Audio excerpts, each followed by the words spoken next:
Hey football fans, welcome back to the channel. It's time to dive into an absolute thriller from the Total Energy CAF Women's African Cup of Nations 2025 right here in Morocco.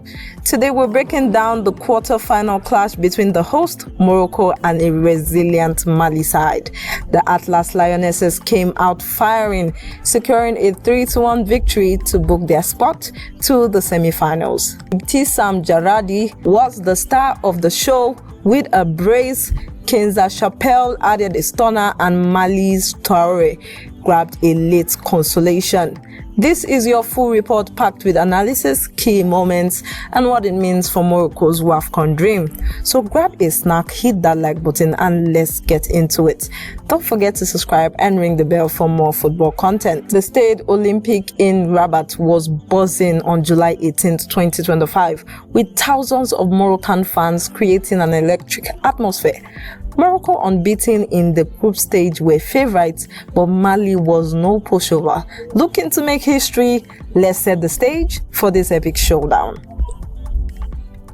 First, let's talk context for the WAFCON 2025, originally set for 2024 but pushed back due to the Olympics, is a massive moment for women's football in Africa. Morocco, hosting for the second time in a row, came into this game off a strong group stage.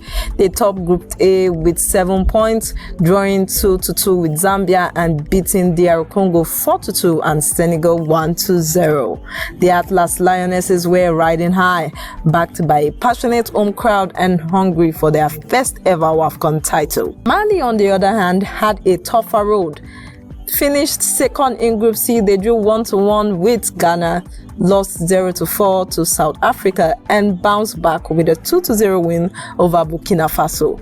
They were the underdogs, and with players like Aïssata Traoré and Fatoumata Karentao, gave them hopes for an upset. With a semi-final spot on the line, both teams knew this was a do or die. Morocco's coach George Vilda stuck with a balanced 4-2-3-1 formation, leaning on stars like Jraïdi and captain Ghizlane Chebbak. Mali's Mohamed Hossein Salem went for a compact 4-4-2, aiming to soak up pressure and eat on the counter. Now let's check out the lineup. Morocco lined up with Khadija Eramshi in goal, a solid backline of Zeynep Rodana Doni, Nohalia Benzema, and Enani Alejad. Midfield, Najat Bandri and Azizat Rabat, who held the fort, while Sakina and Fatima provided width and creativity.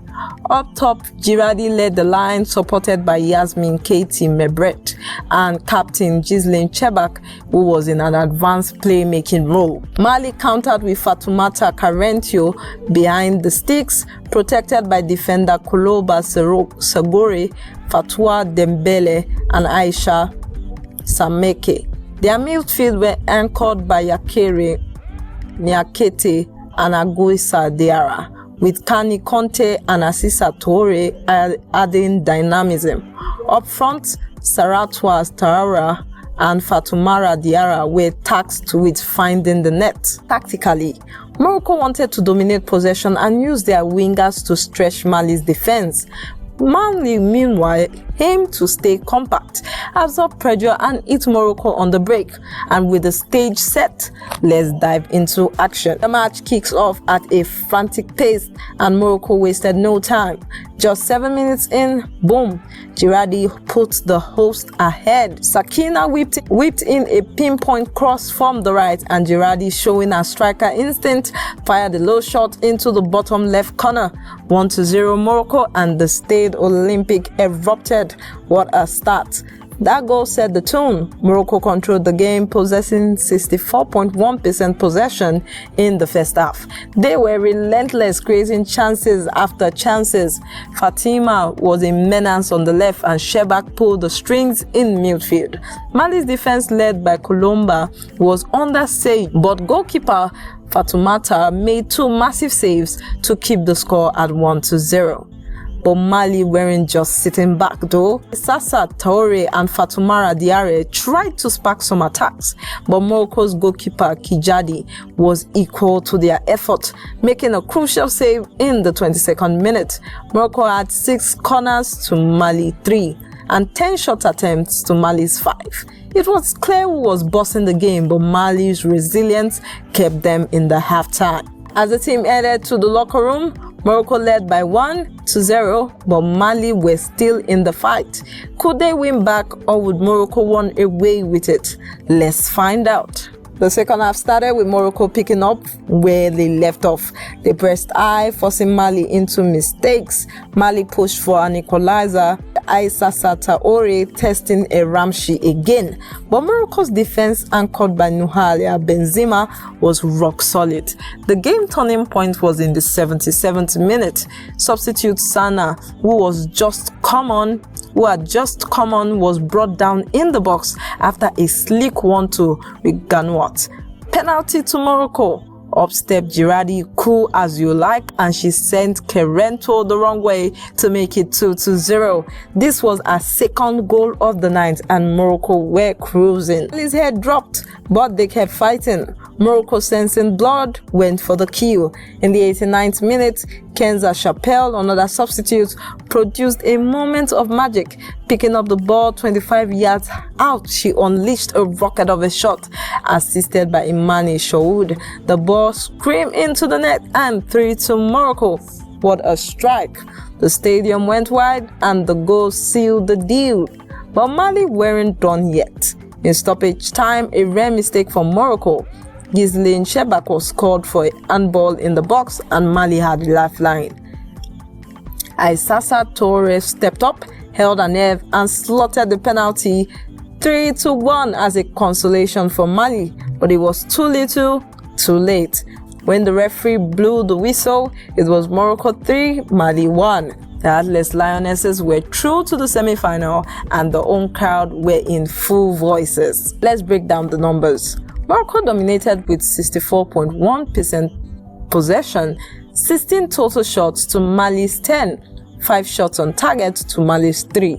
They earned 6 corners to Mali's 3 and faced no yellow card, while Mali picked up 2. It was a commanding performance from the host of the WAFCON 2024.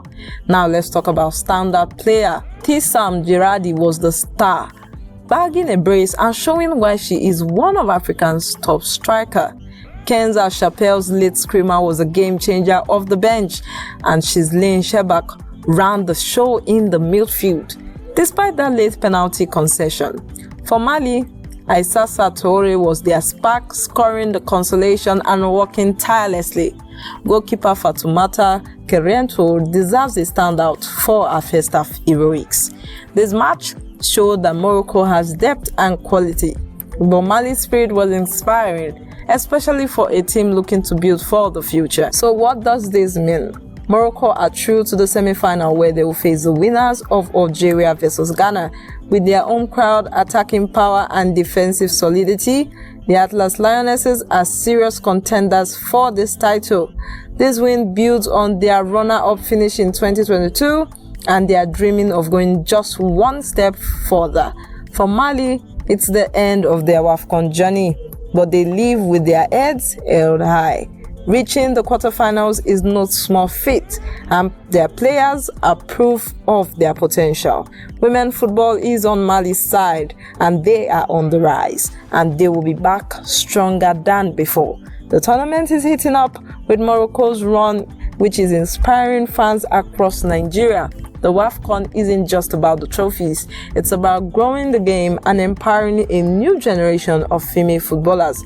Morocco are carrying that torch right now. And that's the full breakdown of Morocco's 3-1 win over Mali. What a match, what a performance, and what a tournament. Let me know in the comment who you think will win WAFCON 2025. And Morocco your favorite? Drop a like if you've enjoyed this breakdown, and subscribe for more match reports, highlights, and analysis. Hit that bell so you don't miss our next video, and check out the link below for official match stats and highlights from CAF. Thanks for watching, and I'll see you in the next one.